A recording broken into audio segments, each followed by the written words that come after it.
Hello बच्चों, let's see this question. The question says that absence of acetylcholine receptor और dystrophin causes myasthenia gravis. तो यहाँ पे हमें एक सेंटेंस दिया गया है और उसके साथ हमें दो ऑप्शंस दिए गए हैं. हमें बताना है कि कौन सा ऑप्शन जो है वो करेक्ट है और इस सेंटेंस को सही तरह से डिफाइन कर रहा है. ओके, तो इस क्वेश्चन में जो की कंसेप्ट है that is regarding the disease myasthenia gravis. Myasthenia gravis.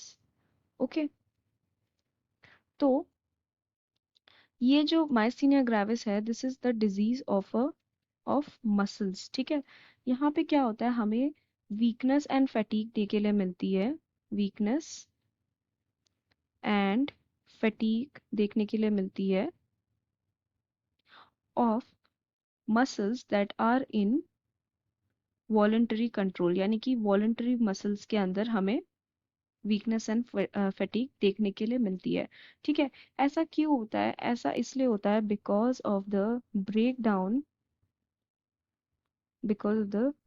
in communication between the neurons and muscles. Okay, breakdown in communication between neurons and muscles. ठीक है, तो in order for the muscles to contract, ठीक है, ये जो neurons होते हैं इनको रिलीज करवाना होता है एक neurotransmitter that is known as the acetyl choline.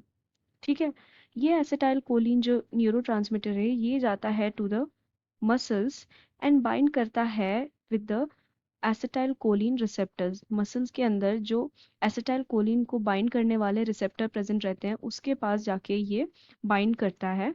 As a result of which यहाँ पे मसल कंट्रैक्शन या रिलैक्सेशन होती है. ठीक है, नाउ अगर मसल्स के अंदर ये एसिटाइल कोलिन रिसेप्टर्स ही ना हो तो यहाँ पे एसिटाइल कोलिन रिलीज भी हो रहा होगा तो भी वो जाके बाइंड नहीं करेगा. As a result of which क्या होगा, मसल के अंदर वीकनेस एंड फैटीग होगा. बिकॉज यहाँ पे क्या हो रहा है, मसल के अंदर रिलैक्सेशन हो ही इसलिए रहा है बिकॉज एसिटाइल कोलिन आके वहाँ पे रिसेप्टर में बाइंड कर रहा है और वो मसल कंट्रैक्शन करवा रहा है. ठीक है, तो इन दैट केस हम यहाँ पे बोल सकते हैं कि absence of acetyl choline receptors जो है and not dystrophin, so dystrophin को हम कर देते हैं slash out, causes myasthenia gravis. So we can write it down in the conclusion that the answer for this question is acetylcholine